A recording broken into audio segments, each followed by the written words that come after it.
మొదటి రాజుల గ్రంథము 18వ అధ్యాయము.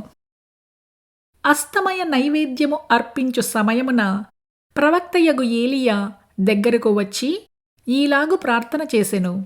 యెహోవా, అబ్రాహాము, ఇస్సాకు, ఇశ్రాయేలీయుల దేవా, ఇశ్రాయేలీయుల మధ్య నీవు దేవుడవై ఉన్నావనియు నేను నీ సేవకుడనై ఉన్నాననియు ఈ కార్యములన్నీయు నీ సెలవు చేత చేసితిననియు ఈ దినమున కనపరచుము. యెహోవా, నా ప్రార్థన ఆలకించుము. యెహోవావైన నీవే దేవుడవై ఉన్నావనియు నీవు వారి హృదయములను నీ తట్టుకు తిరుగజేయుదువనియు ఈ జనులకు తెలియనట్లుగా నా ప్రార్థన అంగీకరించుము.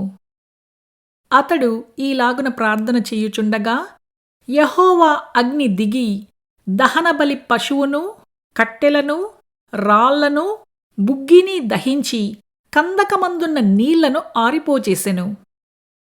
అంతటా జనులందరూ దాని చూచి సాగిలపడి యెహోవాయే దేవుడు అని కేకలు వేసిరి.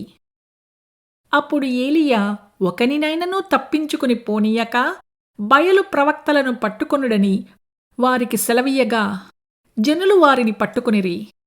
ఏలియా కీషోను వాగు దగ్గరకు వారిని కొనిపోయి అక్కడ వారిని వధించెను. పిమ్మట ఏలియా విస్తారమైన వర్షము వచ్చునట్లుగా ధ్వని పుట్టుచున్నది. నీవు పోయి భోజనము చెయ్యుమని ఆహాబుతో చెప్పగా ఆహాబు భోజనము చెయ్యబోయెను. కాని ఏలియా కర్మేలు పర్వతము మీదికి పోయి నేలమీద పడి ముఖము మోకాళ్ల మధ్య ఉంచుకొనెను. తరువాత అతడు తన దాసుని పిలిచి, నీవు పైకి పోయి సముద్రము వైపు చూడుమనగా వాడు మెరక ఎక్కి పారజూచి ఏమీయూ కనపడలేదనగా అతడు ఇంకా 7 మారులు పోయి చూడుమని చెప్పెను.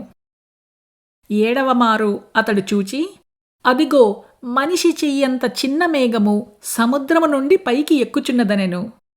అప్పుడు ఏలియా, నీవు అహాబు దగ్గరకు పోయి నీవు వెళ్లకుండా వర్షము నిన్ను ఆపకుండునట్లు నీ రథమును సిద్ధపరచుకుని పొమ్మని చెప్పుమని వానిని పంపెను.